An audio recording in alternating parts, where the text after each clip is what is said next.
Hello guys, അപ്പോൾ ഇന്ന് ഞാൻ പോകുന്നത് എൻ്റെ ബെസ്റ്റ് ഫ്രണ്ട് അച്ചുവിൻ്റെ എൻഗേജ്മെൻറ്റിനാണ്.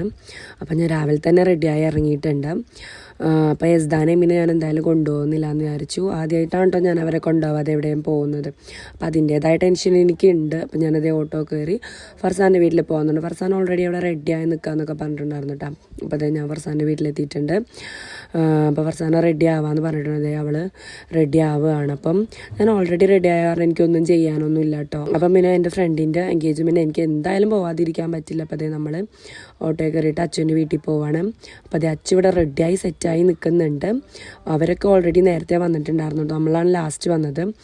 അവരുടെ എൻഗേജ്മെൻറ്റ് എന്ന് പറഞ്ഞാൽ 7 വർഷത്തെ കാത്തിരിപ്പാണ്. അതായത് പ്രണയ സാഫല്യമാണ്. നമ്മൾ +2 സമയത്താണ് അവർ പ്രേമിക്കുന്നത് കേട്ടോ.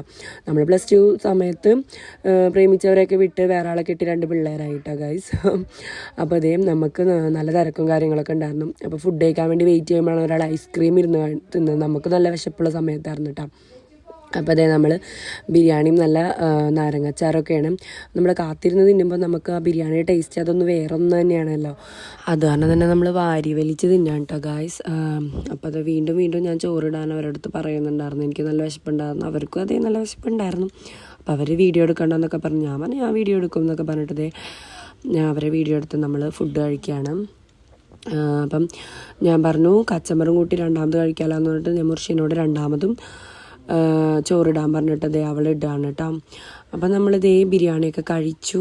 നല്ല ബിരിയാണി നല്ല ഫുഡൊക്കെ ആയിരുന്നു. അപ്പോൾ ബിരിയാണി കഴിച്ച് ഷഫാനോട് ഞങ്ങൾ ബസ് സ്റ്റോപ്പിലാക്കി തരാൻ പറഞ്ഞു. അപ്പോൾ ഞാനും ഫർസാനതേ ബസ് സ്റ്റോപ്പിലെത്തി. എനിക്ക് എക്സൈറ്റ്മെൻ്റ് ആണ് പിള്ളേരെ വീട്ടിൽ പോയി കാണാൻ. ഇത്ര നേരം അവരെ കാണാണ്ടിരിക്കുന്ന കാരണം. അപ്പോൾ അതേ വീട്ടിൽ പോവുകയാണ് ഗായ്സ്. ഇത്രയുള്ളൂ. Tata bye bye, see U.